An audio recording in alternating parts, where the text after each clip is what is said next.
Hi friends, welcome to my channel.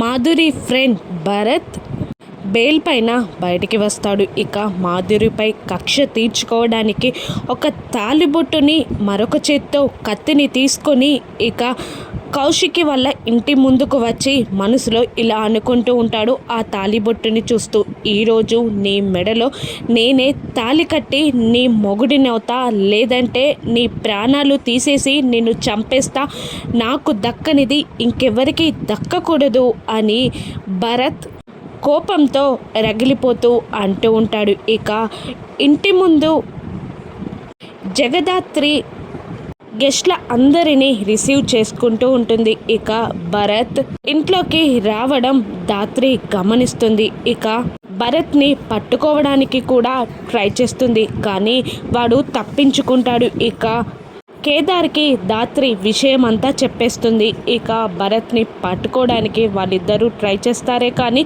Bharat తప్పించుకుంటాడు. ఇక దాత్రి ఇలా అంటూ ఉంటుంది కేదార్తో, ఈరోజు మాధురి ఎంగేజ్మెంట్ అని తెలిసి మాధురి పెళ్ళిని చెడగొట్టడానికే భరత్ బెయిల్పై విడుదలయ్యి ఇక్కడికి వచ్చి గొడవ చేస్తాడేమో, పెళ్ళిని చెడగొడతాడేమో, ఎలాగైనా భరత్ ఆ పెళ్ళి వాళ్ళ ముందుకి వెళ్ళకుండా మనం ఆపాలి అని దాత్రి కేదార్తో అంటూ ఉంటుంది. కానీ భరత్ అప్పటికే ఆ పక్కనున్న గోడ దూకి లోపలికి వచ్చేస్తూ ఉంటాడు. ఇక భరత్ కంగారుగా వస్తూ ఉండగా యువరాజ్ని గుద్దేస్తాడు. ఇక యువరాజ్ భరత్ని పట్టుకొని, ఎంత ధైర్యం రా మా ఇంట్లోకి రావడానికి అని బెదిరిస్తూనే మనసులో, ఇప్పుడు వీన్ని తీసుకెళ్ళి ఆ పెళ్లి వాళ్ళ ముందు నిలబెడితే వీడెవడు అని ఆరా తీస్తారు. కేసుగుచ్చి విషయాలన్నీ బయటికి వచ్చేస్తాయి. అప్పుడు మనం ఆపకుండానే ఈ పెళ్ళి ఆగిపోతుంది అని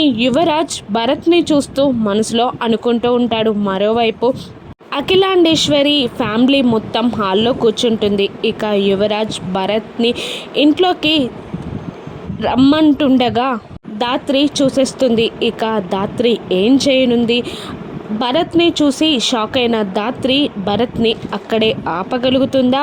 ఇక మాధురి కేస్ విషయం అఖిలాండేశ్వరి ఫ్యామిలీకి తెలియకుండా చేయగలుగుతుందా? ఎంగేజ్మెంట్ని సజావుగా జరిగేలా దాత్రి కేదార్ చేస్తారా? ఏం జరగనుందో రాను ఎపిసోడ్స్లో చూద్దాం. Thank you for watching.